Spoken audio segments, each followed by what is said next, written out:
As protests continue outside the Newark, New Jersey immigration jail known as Delaney Hall, New Jersey's Attorney General has sued the GEO Group, the private prison company operating the facility.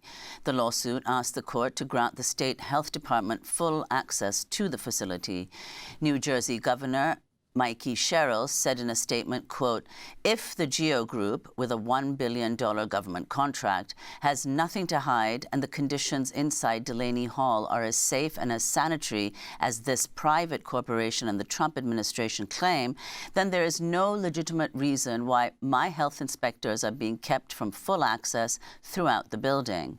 The New Jersey governor is still being denied access to visit the ICE jail. This comes as the city of Newark plans to expand its own lawsuit from last year against the for-profit GEO Group, asking a court to close Delaney Hall unless city officials are allowed to inspect the jail. Newark Mayor Ras Baraka also lifted a nightly curfew around Delaney Hall on Tuesday as hundreds of immigrants jailed inside the ICE jail continue a hunger and labor strike. Democracy Now!'s María Taracena was outside Delaney Hall Tuesday and filed this report. We are standing outside the police barricade. It's about half a mile away from Delaney Hall, the ICE jail here in Newark. We just spent the afternoon with mutual aid workers, speaking to them, speaking to some of the families of immigrants who are detained inside. They're saying families need an appointment. That has never been the case for those visiting. They're just making it more and more difficult to go and visit those who are on labor and hunger strike. And those who have been on strike have been isolated, retaliated against, have had their tablets taken away from them, have had pepper sprays in their units, and then had the doors closed. We have first-hand accounts of this happening. These families are just here to visit. They're still waiting here.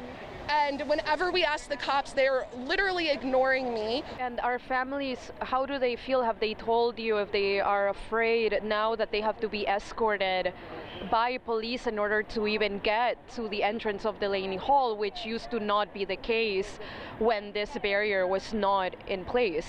People are scared, people are confused. I just heard a mom tell her daughter, "It's okay, we're okay. Look, I told you there's nothing to be scared of," because the daughter started shaking. She's just here to see her dad. She thinks Delaney Hall is a hospital because her family is too scared to tell her what it actually is, which is a concentration camp. That was Natalie, a mutual aid organizer with the group Eyes on Ice, New Jersey.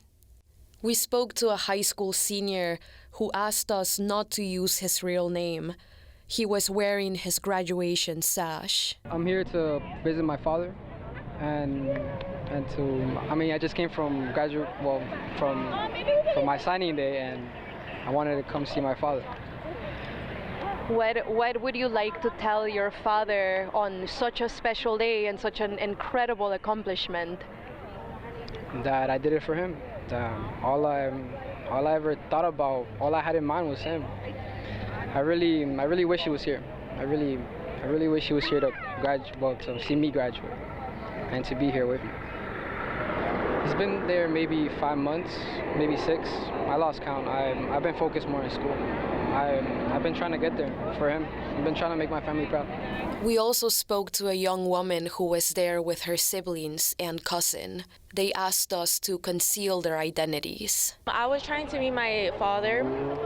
He recently got put in, and right now we can't find anybody to help us with the lawyer, and no lawyer is trying to help his case, and so it's really hard to find someone to stay here because he does not deserve to go to another country when he belongs in this one. If you were able to see your father, what would you like to tell him? I would like to tell him that I love him, and that one day I know we will be together as a whole family, and I don't know, you have a bond, a father-daughter bond. Do you have any siblings? Yes, that's right here actually, my brother and his little baby that he has, a newborn. It's hard to see him because he has a newborn baby. He does not have a father. He only has a mother. His mother can't take care of him just by himself. He needs two parents to support him and love him. Every child needs a parent to be there. And it's so painful because not having a father, knowing that your father's in jail and you can't even communicate, and growing up with the father is just so hard. About an hour after we spoke to them, they were given permission to pass through the police barrier around Delaney Hall. Others, however, were escorted to Delaney Hall by local police, only to be denied entry to visit their loved ones. This is Kimberly Trinidad. My dad's name is Vicente Trinidad Palillero, and my uncle is Agustin Trinidad Palillero. So they're here since Wednesday the 20th. They happen to be detained in a Home Depot in Howell, New Jersey. My father has his work authorization, and since the 20th, they haven't released him. The lawyer had to file a habeas corpus for both of them. He's tried to show them his Social Security card, tried to show them his work authorization card. They said it didn't matter, and they brought him in anyway. My uncle, on the other hand, he doesn't have any legal status. He's been here for over 30 years.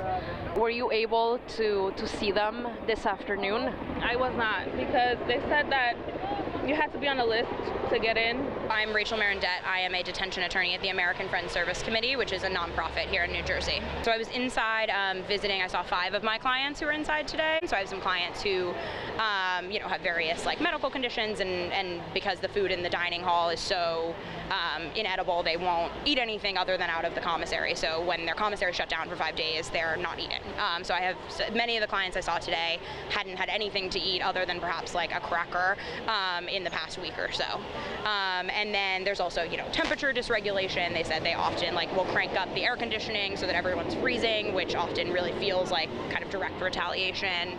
As mutual aid advocates began to pack up and the sun started setting, a man was released from Delaney Hall and reunited with his friend of 14 years. Feliz de estar afuera. Es un milagro. Gracias a Dios, gracias a Dios. Señor, ¿cuánto tiempo estuvo dentro? The man identified himself as Damián Castillo. He said he was detained for about 3 weeks. ¿Y vio la huelga y las acciones que estaban ocurriendo? Todo. And that he knew of the hunger strike happening inside in a different detention unit. La unidad 1, pero aún así nos encerraban sin motivo. He said the detainees were treated very poorly and were often put on lockdown. Pero Dios quiera y todos salgan libres. Gracias. This is María Taracena with Diego Ramos and Sharina Nadura reporting for Democracy Now! Outside of Delaney Hall in Newark, New Jersey. Thank you for that, Maria. To see all of our coverage on the hunger strike and protests at the Delaney Hall ICE jail in Newark, go to democracynow.org. Thanks for watching Democracy Now! On YouTube. Subscribe to the channel and turn on notifications to make sure you never miss a video. And for more of our audience-supported journalism, go to democracynow.org, where you can download our news app, sign up for our newsletter, subscribe to the daily podcast, and so much more.